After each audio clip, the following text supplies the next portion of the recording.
ورجعنا لكم مشاهدينا من بعد الفاصل، والتحق بنا السي محمد أقويام مدير مهرجان أفريكانو. سي محمد صباح الخير ومرحبا بك. صباح الخير أختي الكريمة وشكرا على الاستضافة. مرحبا.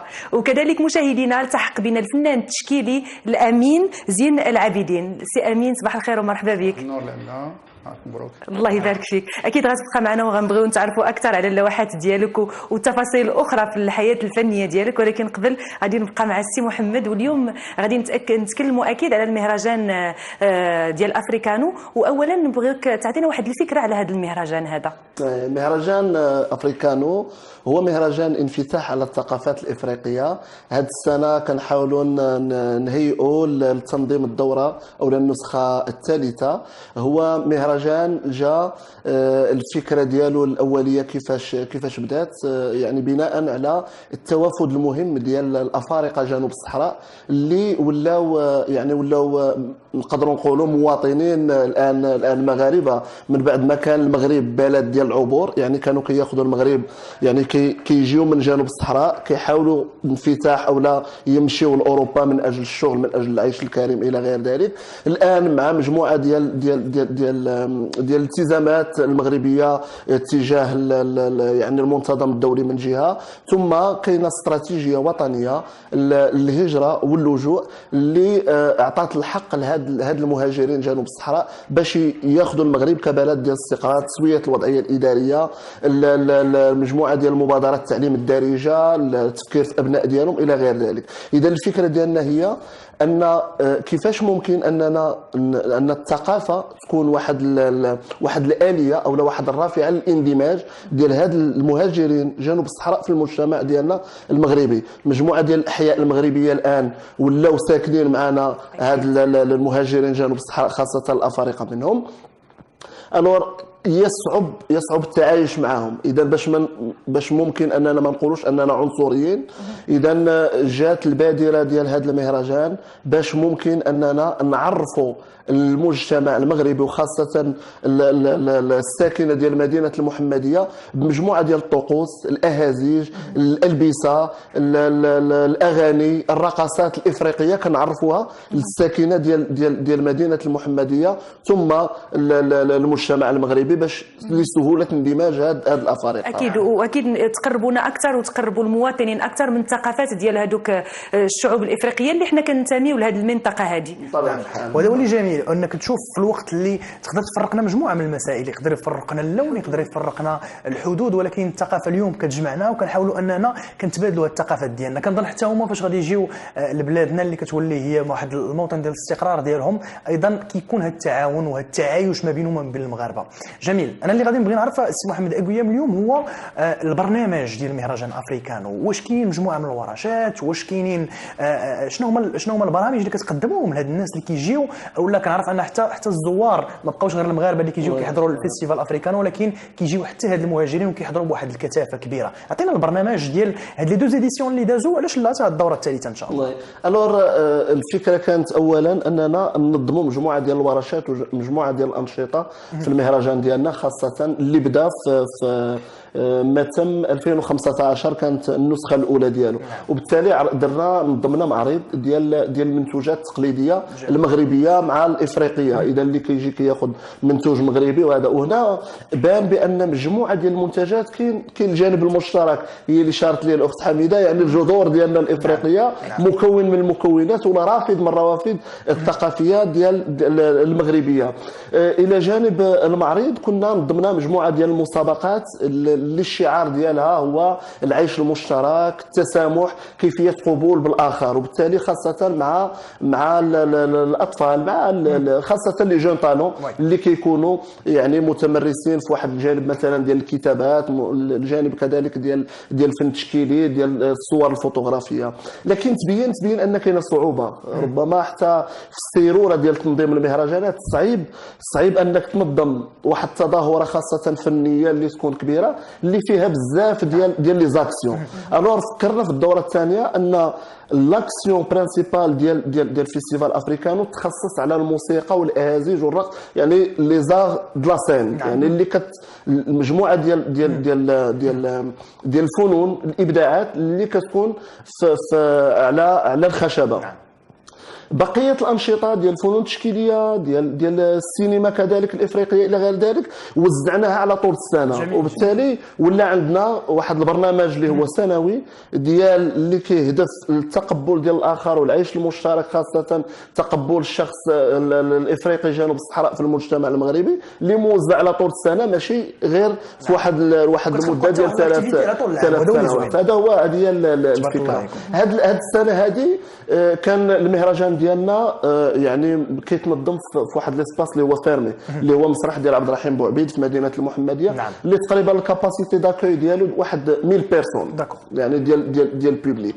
الور على مده ديال 3 ايام كنقولوا البوبليك سيبل ديالنا هو 3000 ديال الجمهور. الدوره الثانيه كان عندنا اكتظاظ كثير، كان طلبات كثيره ان الناس باغيين يولجوا يتبعوا البرنامج ديال افريكانو، رغم اعتمادنا على وسائل ديال التواصل الالكتروني والانترنت وهذا، لكن الناس كيبغيو هذا المباشر. لذلك فكرنا هذه السنه ان العوض المهرجان باش ما يكون في واحد الفضاء اللي هو مغلق، فكرنا اننا نديروه في الهواء الطلق في احد الساحات الكبرى بمدينه المحمديه. وبالتالي هذا حتى البرمجه الفنيه ربما لا بغيتوا نرجعوا لها، البرمجه الفنيه كذلك يعني واحد البرمجه اللي هي ممكن تكون برمجه اللي كتجيب لنا واحد المجموعه ديال الجمهور، يعني كنقولوا غران بوبليك من مدينه المحمديه والنواحي كذلك بوزنيقه بن سليمان الدار البيضاء بالاخص ومدينه الرباط. تكلمنا على المهرجان، الفكره كيفاش جات ديال المهرجان، كذلك الاهداف ديال المهرجان، وتكلمتي لنا على التقييم ديالكم حتى من الناحيه ديال الاقبال على هذا المهرجان هذا لا من مدينه المحمديه، وكذلك حنا كنطمحوا حتى حنا معكم ان يجيو الناس ويكون اقبال اكبر من خارج مدينه المحمديه. نبغيو نعرفوا شنو الطموح ديالكم في هذا المهرجان بالنسبه للدورات المقبله. هو طموحنا ان تصير مدينه المحمديه مدينه الثقافات الافريقيه. هذا طموح ربما ما يمكنش نحملوه بوحدنا، لكن مع مجموعه ديال الشركاء، مجموعه ديال الهيئات، لا المنتخبه، الهيئات الحكوميه الى غير ذلك. هذا طموح كبير، لكن نبقاو في اطار دائما المهرجان. من طبيعه الحال كنتمناو دائما السيروره والاستمراريه لهذا المهرجان. بدينا واحد الفضاء اللي هو صغير، غاديين وكنفاتحوا، كنتمناو انه يكبر ويكون يعني من بين التظاهرات الفنيه والثقافيه الكبرى اللي مشهود لها اولا يعني بالاحترافيه من جهه، ثم يعني يكون هذا الاسم هذا ديال افريكانو واحد الاسم اللي عنده الصيت ديالو الدولي، خاصه اننا ننفتح خلال هذه السنه حتى على يعني الشركاء يعني على الصعيد الافريقي، ما بغيناش الشركاء على الصعيد يعني على الصعيد المحلي ولا الوطني. كاين هذا الانفتاح هذا. سمعتي هذا بغيت ندخل فيه، وانا كنعرف ان افريكانو ما كيشاركش غير المغاربه في التنظيم. اتصلتوا بمجموعه من الطلبه، مجموعه من الجمعيات ديال الطلبه ديال الافارقه جنوب الصحراء اللي حتى هما كيشاركوا معكم بواحد لو بروغرام، مجموعه من الورشات اللي حتى هما كيقدموها للجمهور. هذا هو اللي جميل. كيفاش كانت هذه الفكره ديال انكم تشاركوا معكم هاد الناس حتى في التنظيم ديال مجموعه من الفقرات؟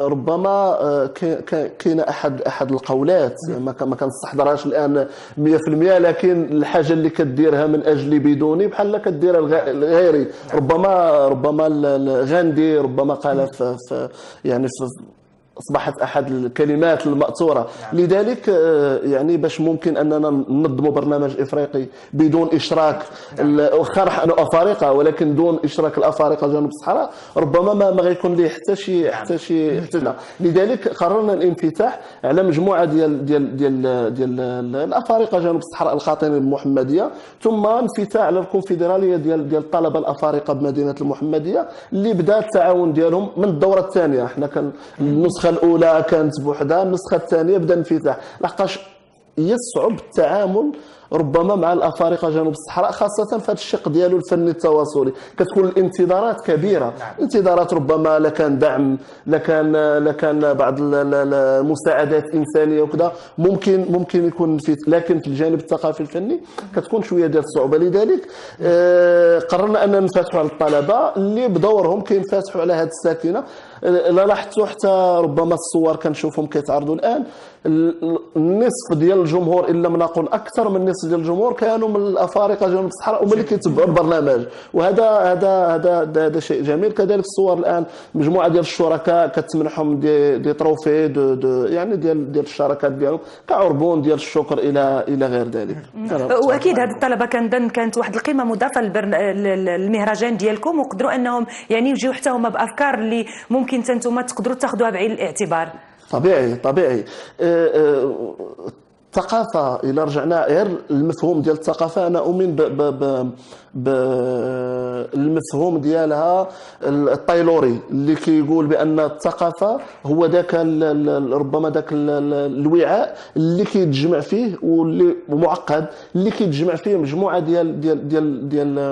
ديال الأمور التي تميز مجتمع عن مجتمع، اللي فيها اللباس والدين واللغة إلى غير ذلك. إذن باش ممكن أننا ننفتحوا على الآخر المفروض حنا نكونوا منفتحين، هذا أولا. ثم في اللقاءات الأولية بدا بأن هاد الطلبة هذا حاملين المجموعة كنقولوا دي ماركور دو لا كولتور، اللي حاملين مجموعة ديال القيم والروافد اللي بان لهم بأن الفضاء فضاء ديالهم، فضاء أفريكانو هو فضاء يعبر عنهم، وبالتالي عطاو مجموعة ديال الأفكار، وماشي غير أفكار، يعني بدينا معهم من جميع المحطات، من التشخيص اشنو ممكن يدار حتى التسطير ديال البرنامج، حتى لا رياليزاسيون كانوا معنا سور تيران، حتى ليفاليواسيون. حتى ملي سالينا المهرجان كنجلسوا كنقولوا شنو ريفاي شنو ممكن يدار.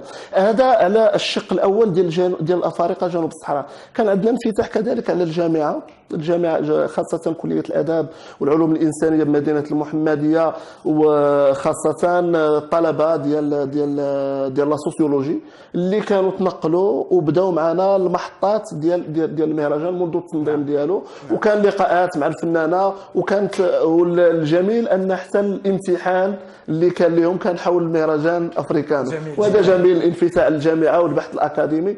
كاين جانب ديال التعطيش الشرعيه بين قوسين المهرجان، كاين البحث الاكاديمي هو مهم لنا، ثم مساله اخرى كتضمن الاستمراريه. حتى لا مشى مهرجان افريكانو كيبقى واحد البحوث واحد الدراسات كيبقاو الاجيال. حنا سي محمد اكويام بدورنا من برنامج بلاطو صباحكم مبروك، كنتمنوا لكم الاستمراريه والتوفيق ان شاء الله في الدورات المقبله. تبارك الله. شكرا اخ مروان، شكرا. ومن جو الافريقي بامتياز غادي نمشيو لجو الفنون.